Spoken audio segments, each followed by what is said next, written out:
John Herbert Gleason, better known as Jackie Gleason, was born on February 26, 1916, in Brooklyn, New York. He was an American actor, comedian, writer, composer, and conductor.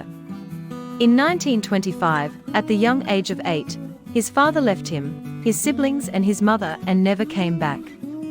After this, he began hanging around with local gangs and hustling pool.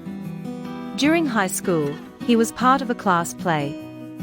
He then quit school and became interested in performing. He put an act together with one of his friends. They performed on amateur night at the Halsey Theatre. Later he would replace his friend Sammy Birch as the master of ceremonies at that same theatre. This was his first job, and it paid $4 per night. Later he also worked in a pool hall, as a stunt driver, and a carnival barker. At the young age of 19, his mother died of sepsis from a large neck carbuncle that he had tried to lance for her. At this time, he had nowhere to go and just a few cents. The family of his girlfriend offered to take him in, but he was too headstrong and declined. He instead moved in with Sammy Birch at a hotel room he shared with another comedian. Birch told him of a week-long gig in Reading, Pennsylvania that paid $19. This was more than he had ever made. The booking agent advanced his bus fare for the trip, which allowed him to take his first job as a professional comedian. This also gave him headway to get regular work in small clubs. He began to develop a style for his characters from growing up in Brooklyn, New York, where he mimicked a lot of everyday people he encountered.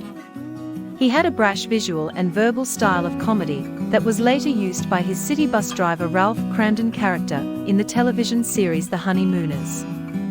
A side note about The Honeymooners, the address he used on the show, 328 Chauncey Street, Apartment 1A, was the same address he grew up at.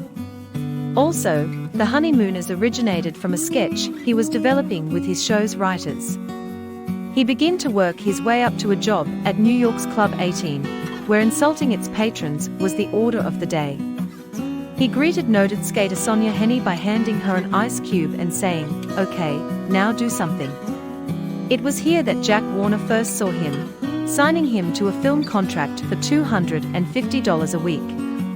By the age of 24, he was appearing in movies, first for Warner Brothers in such films as Navy Blues in 1941 and All Through the Night, 1941. Then for Columbia Pictures for the B-military comedy, Tramp, Tramp, Tramp, and finally for 20th Century Fox, where he played Glenn Miller orchestra bassist Ben Beck in Orchestra Wives, 1942. His first significant recognition as an entertainer came on Broadway, when he appeared in the hit musical Follow the Girls in 1944. It seemed that he had a photographic memory because he would read the script once, watch a rehearsal with a stand-in and shoot the show later that day. If he made a mistake, he would often blame the cue cards. He also developed the Jackie Gleason Show, which maintained high ratings from the mid-1950s through 1970. After originating in New York City, filming moved to Miami Beach, Florida, in 1964, after he took up permanent residence there. He played Minnesota Fats in the 1961 movie The Hustler, and one of his most notable roles was Buford T. Justice in the Smokey and the Bandit series from 1977 to 1983. He also had a prominent secondary music career during the 1950s and 1960s, producing a series of best-selling mood music albums.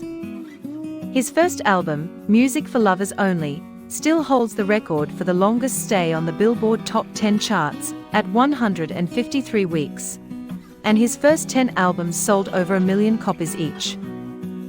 He delivered a critically acclaimed performance as an infirm, acerbic, and somewhat Archie Bunker-like character in the Tom Hanks comedy drama Nothing in Common, in 1986. This was his final film role. During production of this film, it was discovered that he was suffering from terminal colon cancer, which had metastasized to his liver. He kept his medical problems private, although there were rumors that he was seriously ill.